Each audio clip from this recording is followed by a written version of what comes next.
if I was in a true life situation and there was an assailant attacking me or my loved ones, and he's out there, he's doing his thing, or trying to, and I have an opportunity to draw my weapon and fire at him, I will most likely not stop firing until either a few things happen.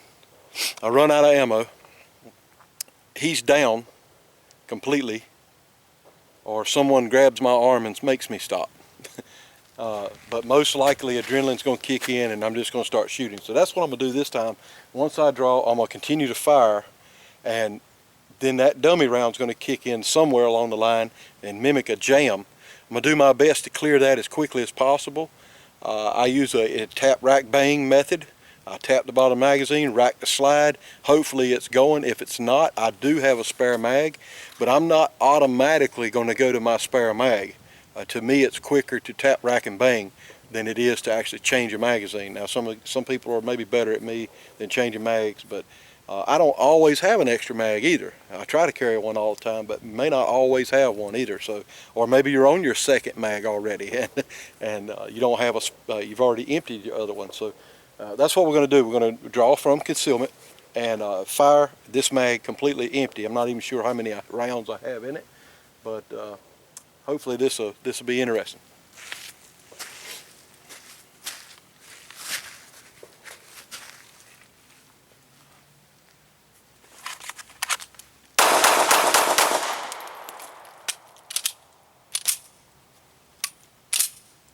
That's why this is such good practice. All right, so it's not even want to eject it. Ah. Oh, I've got another malfunction going on here of some sort. Alright guys, I got the gun took down. If you watched the video, you've seen where I had a failure to eject. Come to find out, the guide rod had broken. And this is Ruger LC9 S Pro.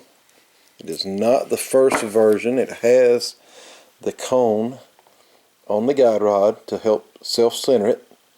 But the problem is this little washer or bushing, which is supposed to be attached to the end of this small part of the guide rod, permanently attached to capture the entire spring mechanism together, it just popped off. I called Ruger, and as usual their customer service is terrific. Told me that they had some issues, but there is no current recall, but they're fixing them as they find out that there's an issue with them. They're going to put one in the mail, priority, so kudos to Ruger. If you own a LC9S made by Ruger, whether it's the Pro or the standard model, I believe they both share this same concept in guide rod. There has been some issues, and if you're like me, you're carrying this for personal protection, you want to know that that gun is going to function properly every single time you need to use it.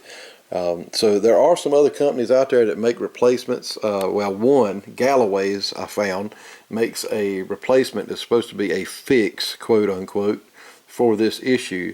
And I think that part is about 35 bucks. I may actually look into that because now I'm a little bit leery of this guide rod system. I'm gonna wait and see the one that Ruger ships me if it's exactly the same as this one.